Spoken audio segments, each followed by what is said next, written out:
Vindhya times में रीवा के अनुसूचित जनजाति छात्रावास की वर्तमान स्थिति अत्यंत चिंताजनक बनी हुई है। छात्रावास में रहने वाले छात्रों को मूलभूत सुविधाओं की गंभीर कमी का सामना करना पड़ रहा है, जिससे उनकी रोजमर्रा की जिंदगी और सुरक्षा दोनों खतरे में है। छात्रावास की बिल्डिंग जर्जर स्थिति में है और इसे देखकर छात्रों में लगातार डर बना रहता है कि कहीं यह इमारत अचानक ढह ना जाए। कई छात्र बताते हैं कि रात के अंधेरे में उन्हें टॉर्च लेकर टैंक से पानी भरना पड़ता है, जिसमें दुर्घटना का डर हमेशा बना रहता है। इस वजह से छात्रों की नींद भी पूरी नहीं होती और वे मानसिक रूप से लगातार तनाव में रहते हैं। कुछ दिनों पहले छात्रों को ऐसा अनुभव हुआ कि बिल्डिंग गिर सकती है, जिसके बाद सभी छात्र सुरक्षित रहने के लिए रात में बिल्डिंग के बाहर खड़े हो गए। उनका कहना है कि इस असुरक्षित भवन में रहना उनके लिए भयावह अनुभव बन चुका है। छात्रों की समस्याएं केवल भवन की जर्जर स्थिति तक सीमित नहीं है। छात्रावास में स्वच्छ पेयजल की उचित व्यवस्था तक नहीं है। छात्रों को रात में पानी लेने जाना पड़ता है और उपलब्ध पानी की गुणवत्ता भी संदिग्ध है। यह स्थिति उनके स्वास्थ्य के लिए गंभीर खतरा पैदा करती है, खासकर उस समय जब दूषित पानी से बीमारियों का प्रसार तेजी से हो रहा है। छात्रों का कहना है कि पानी की कमी और संदिग्ध जल उन्हें डिहाइड्रेशन और जल जनित बीमारियों का जोखिम देती है। इसके अलावा छात्रावास परिसर में साफ सफाई की स्थिति भी बेहद खराब है।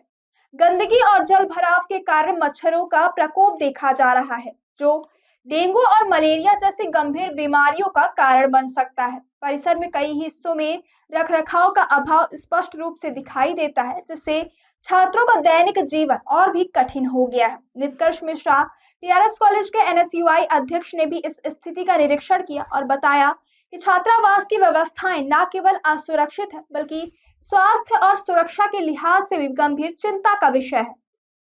छात्रावास की रहने की व्यवस्था इतनी दयनीय है कि छात्रों को अपने अधिकारों की रक्षा और सुरक्षित शिक्षा पाने के लिए भी आवाज उठानी पड़ रही है। टीआरएस कॉलेज के पीछे बने इस छात्रावास में अनुसूचित जनजाति के छात्रों को सुरक्षित और स्वच्छ वातावरण में शिक्षा प्राप्त करने का अधिकार है।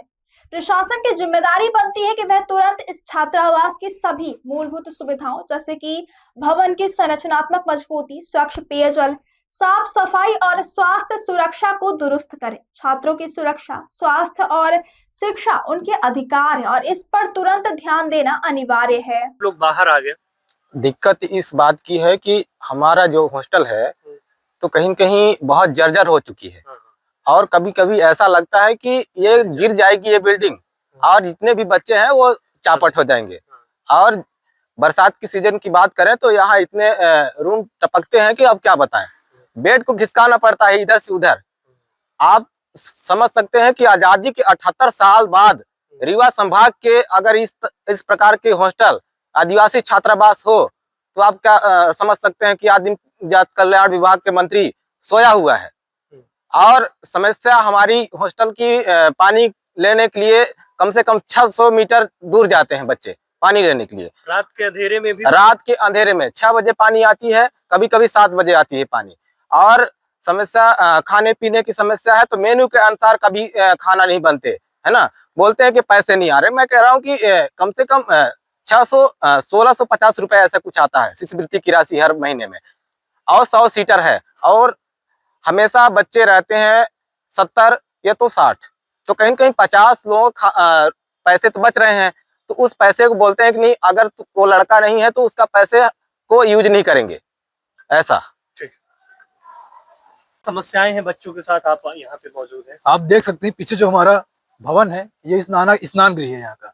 यहाँ जो हॉस्टल में छात्र रहते हैं वो इसी स्नान गृह में स्नान करते हैं, यहाँ वो फ्रेश होने के लिए जाते हैं। यह भवन ऐसा इस तरीके से जर्जर हुआ है कि यह कभी भी किसी भी हालात में गिर सकता है, कभी भी कोई भी त्रासदी घट सकती है। इंदौर में भी एक घटना घटी थी दूषित पानी पीने से। आप यहाँ आसपास देखेंगे, यहाँ बच्चे किस तरह पानी भरते हैं, किस तरह पानी पीते हैं। यहाँ अगल बगल नाली लड़ता है, मलेरिया, हैजा, डेंगू जैसे लाख बीमारियों के शिकार होते हैं बच्चे, तो कैसे ये स्वस्थ रहेंगे। रात में आप आए हैं, रात में समस्याएं क्या होती हैं बच्चों को? रात में समस्याएं, यहाँ अंधेला रहता है, यहाँ गंदगी है, नाली है, इस नाली के चलते कभी कोई जानवर निकलता है, मलेरिया वाले मच्छर निकलते हैं, डेंगू के शिकार होते हैं, डेंगू मच्छर के खाने से लोग। इन्हें बहुत सारी परेशानियां हैं। पानी भी रात में निकालते हैं ये लोग। भारी दिक्कतों का सामना। भारी दिक्कतों का इनको सामना करना पड़ा है। सबसे बड़ा मुद्दा हमारा ये भवन कभी भी किसी भी वक्त गिर सकता है। मध्य प्रदेश के अनेक जिलों से ऐसी खबरें आई हैं कि कई बार भवन गिरने से बच्चों की मृत्यु हो गई। तो क्या रीवा प्रशासन उसी त्रासदी का इंतजार कर रहा है? मेरा मानना यह है कि हमें ये चीजें पहले दिखानी चाहिए, प्रशासन की नजर में चीजें पहले लानी चाहिए तो इस चीजों को देख सके और इसे सुधार करें।